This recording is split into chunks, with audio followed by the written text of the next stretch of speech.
Bienvenue à tous à la grande édition de la télévision rwandaise. Voici les grands titres. Le président de la République, Paul Kagame, a participé ce lundi à Genève, en Suisse, au sommet pour une coopération efficace au service du développement, un sommet tablé sur la coopération indispensable entre nations en vue de réaliser les objectifs de développement durable.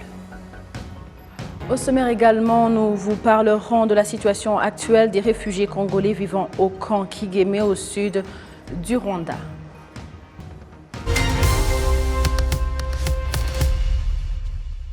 Madame, Monsieur, bonjour. Voici l'actualité de la télévision rwandaise. Le président de la République, Paul Kagame, a participé ce lundi à Genève, en Suisse, au sommet pour une coopération efficace au service du développement, un sommet qui table sur la coopération indispensable entre nations en vue de réaliser les objectifs de développement durable. S'exprimant pour l'occasion, le président de la République, Paul Kagame, a laissé entendre que le développement exige le concours de tout le monde en comblant les défis consécutifs à la pandémie de Covid-19. Le développement de l'efficace concerne aussi maintenir la ligne du progrès en identifiant les failles et en ajustant là où il le faut. À ce propos, l'accueil. Donc maintenant, nous continuons avec l'actualité nationale pour parler Merci beaucoup pour parler des réfugiés congolais vivant au camp de Kigeme au sud du Rwanda qui ont manifesté ce lundi pour dénoncer les massacres de leurs compatriotes. Suivons les détails. Ce sont là les réfugiés congolais hébergés par le Rwanda au camp de Kigeme, c'est dans le district de Nyamagabe, au sud du Rwanda. Ils déplorent les massacres qui visent leurs compatriotes rwandophones à l'est de la République démocratique du Congo pour la simple raison qu'ils sont seulement Tutsis. Aujourd'hui, nous sommes ici pour la marche pacifique. Nous marchons contre les exactions qui se font aujourd'hui en RDC, précisément à Massissi, mon village natal. Je suis ici pendant 10 ans. Et le 10 ans là, je suis fatigué. Moi, je réclame mon droit. Je fais appel à la communauté internationale, en collaboration avec le gouvernement Kinshasa, de nous aider, de nous chercher, de nous ramener encore la paix. Nous voulons retourner chez nous. Nous sommes fatigués d'être... Vous voyez comme moi, je suis un jeune, mais je termine ici 10 ans. Les 10 ans là, je n'ai pas un boulot. Quel héritage que je vais laisser à mes enfants? C'est ça le problème. Si j'étais chez nous au Congo, je pouvais même avoir quelque chose pour l'héritage. Alors mes chats sont ravis de là. Mon parent fut aussi tué à cause de sa tribu Tutsi.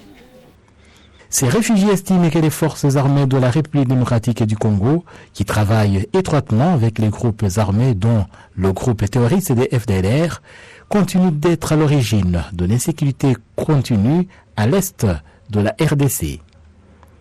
Ces Congolais vivant au camp de Nyamagabe lancent un appel à la communauté internationale, en particulier les pays riches, à se mobiliser pour que ces massacres s'arrêtent, comme l'indique le représentant de ces réfugiés.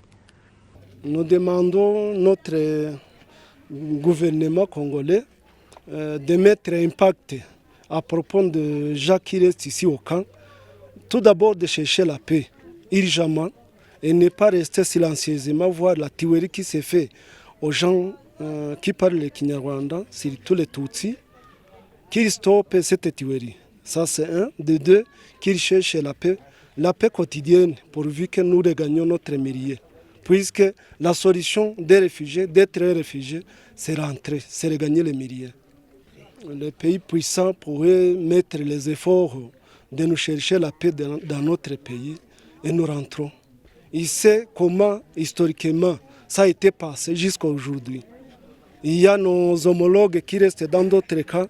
Il y a une vingtaine des années là où ils restent au camp, mais croisés. Il manque à quel pied danser.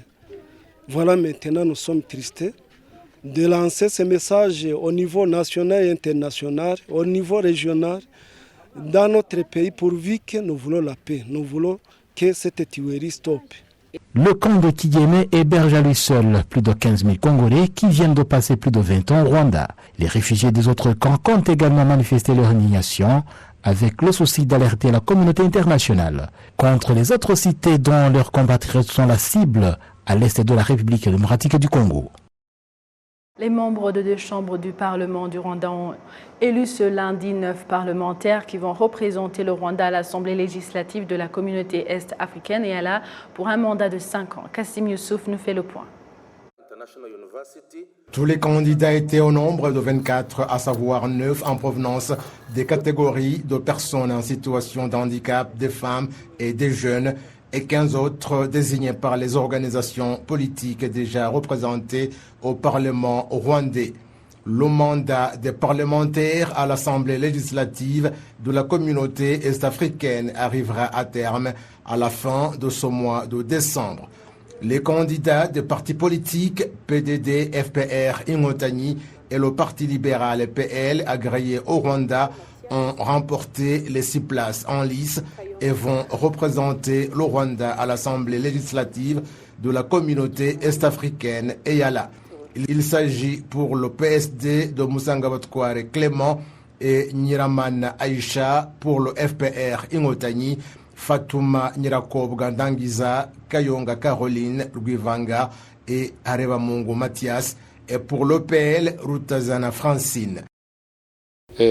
D'emblée, il faut dire que nous devons remercier vivement notre Assemblée, et la Chambre haute et la Chambre basse, qui viennent de nous élire, de nous envoyer comme les représentants des parlementaires du Rwanda auprès et dans la communauté, dans l'Assemblée de la communauté est-africaine.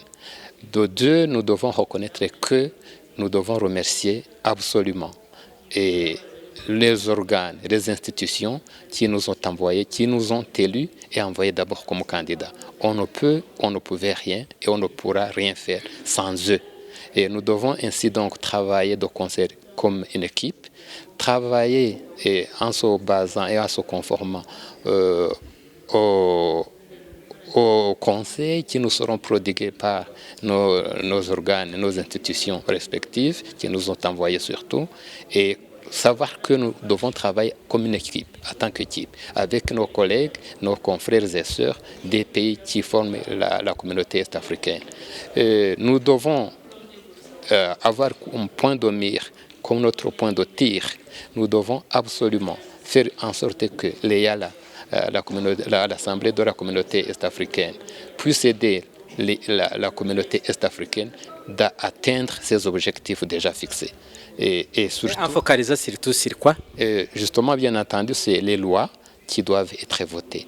Nous devons voir qu'est-ce qui a été atteint, justement positivement, qu'est-ce qui doit être rectifié, qu'est-ce que nous devons faire en tant qu'assemblée délégués de nos pays pour que justement nous ayons une vision beaucoup plus sûre, plus profonde, plus élargie, et au niveau de la région, au niveau du continent et au niveau mondial.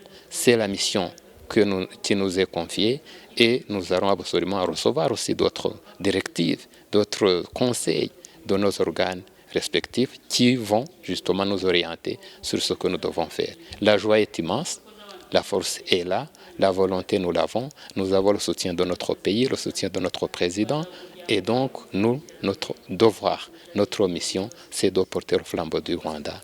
Madame Oumukiza Françoise, déjà députée représentant le Rwanda à l'Assemblée législative est-africaine, a remporté un siège dans la catégorie des femmes, Iradukunda Elodie dans la catégorie des jeunes et Bahati Alex dans la catégorie des personnes en situation d'handicap. L'élection de ces parlementaires s'est déroulée au suffrage en direct par le collège électoral composé par les membres des 2 chambres du Parlement rwandais. Le Rwanda est un pays hôte de plusieurs réfugiés de nationalités variées et depuis longtemps, le Rwanda héberge les migrants qui sont venus de la Libye et ces derniers se félicitent d'avoir trouvé un pays paisible, loin des atrocités qu'ils vivaient chez eux. Les détails dans ce récit. C'est l'heure du déjeuner pour les migrants du camp de transit de Gashora à une 50aine de kilomètres au sud de Kigali, la capitale rwandaise. Au menu, le pain ne manque jamais. Quoique la vie se soit améliorée par rapport à la situation qu'ils vivaient en Libye, ils sont loin d'oublier ce qu'ils ont vécu. C'est le cas d'Aboubacar Ishaka Abdulkarim, 35 ans et soudanais d'origine.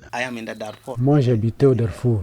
Quand la guerre civile a éclaté en 2003, tout notre village a été incendié et les gens ont été découpés. À l'époque, j'étais âgé de 17 ans. J'ai vu ce drame de mes propres yeux et je ne peux jamais l'oublier. Notre famille a été dispersée, chacun de son côté. Par chance, nous nous sommes retrouvés après 3 mois. Et malheureusement, mes 2 petits frères, mon oncle et mon grand frère avaient été tués. Ce témoignage d'Aboubacar est partagé par nombreux autres migrants comme Julom, une Érythréenne arrivée au Rwanda en 2019, après 3 ans de souffrance en Libye. La vie de Libye était très dure. Il m'est difficile de vous l'expliquer maintenant car j'ai passé 3 ans dans les ténèbres de ce pays. À part l'emprisonnement, nous avons été violés. Et ils violaient même les femmes enceintes. J'ai tenté de traverser illégalement la mer, mais je n'ai pas réussi. Attrapée, j'ai été emprisonnée pendant 10 mois. La vie était impossible. Dans une prison souterraine très froide, c'était une vie pénible. On nous donnait de la nourriture, par exemple, juste à côté d'une fosse qui servait de latrine à nous tous, et nous étions très nombreux. Pour manger, il n'y avait pas d'assiette. Il fallait recevoir la nourriture sur ses mains, quoique très chaude. Était autorisé à sortir de la prison celui qui devenait trop maigre, 28 kilos pour une fille et 35 pour un garçon. Et être libéré n'était rien d'autre qu'être expulsé sans savoir où aller, sans téléphone de secours. Par hasard, tu trouvais de l'aide. Pour briser l'ennui, au camp de transit, les migrants se livrent à certaines activités. Certains s'initient à l'informatique, tandis que d'autres se préparent à passer des tests d'obtention d'un permis de conduire automobile, ce qui ranime en eux l'espoir de bien vivre. Nous menons une vie meilleure au Rwanda. La paix et la sécurité sont totales. C'est une vie calme, rien ne nous tourmente. Le climat est très bon. Nous sommes bien nourris. Les Rwandais s'aiment beaucoup. Vraiment, je n'ai rien contre le Rwanda.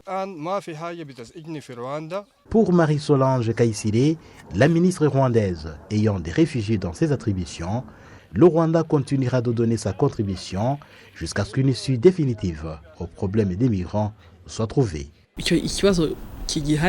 Tant que le problème est toujours là, nous devrons renouveler notre contrat. Quand on commençait en 2019, c'était 2 ans. À l'échéance de ce contrat, nous avons signé une autre de 2 ans. Au terme de ce contrat, nous examinerons comment signer un nouveau contrat si nécessaire. Jusqu'à maintenant, le Rwanda a accueilli au total plus de 1200 migrants venant essentiellement du Soudan, de l'Érythrée, de la Somalie, du Tchad, du Soudan du Sud, du Cameroun et du Nigeria. Jeunes élèves des écoles secondaires internationales indiquent avoir pris des mesures pour se prémunir contre la consommation de drogue et de dénoncer ceux qui les consomment.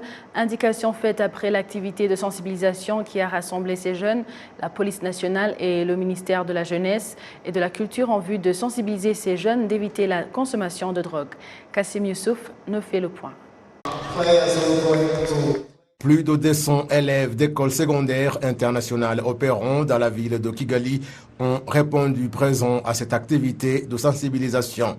Ils indiquent qu'ils sont au courant des méfaits des drogues stupéfiants. Il y a des effets dans le cerveau et tu peux perdre tes membres. Déjà, jamais toucher à la drogue et empêcher les autres de toucher à la drogue parce que c'est pas une bonne ressource et c'est pas bien. Faites du sport à la place. Le sport est beaucoup mieux que la drogue et ne vous droguez pas.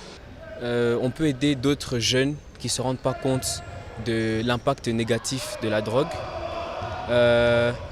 On peut essayer de leur parler et leur faire comprendre que c'est pas seulement, c'est aussi pour plus tard, pour leur faire comprendre que ça aura un impact sur leur santé et que même si ça les aide, derrière il y a un impact négatif qui n'est pas bon pour leur santé. Je pense que déjà, je ferai plus attention.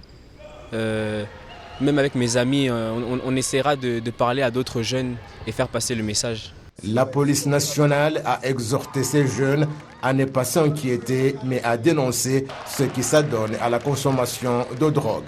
La direction de la ville de Kigali a quant à elle exhorté les parents à suivre de près les enfants qui sont encore à l'école, car il a été constaté qu'ils sont également menacés par la consommation de drogue.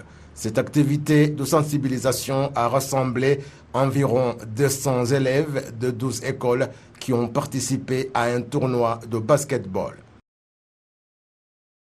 L'Office rwandais de sécurité sociale annonce que 2,5% de la population rwandaise n'ont pas encore contribué en termes d'assurance et que si rien n'est fait dans les proches délais, il leur sera difficile de se faire soigner en utilisant leur mutuelle de santé à partir du 1er janvier 2023. Jusqu'à présent, 88,2% des Rwandais ont cotisé pour la mutuelle de santé. Parmi eux, 85,7% ont payé les cotisations. En comparaison de l'année dernière, le taux a augmenté de 3,4%.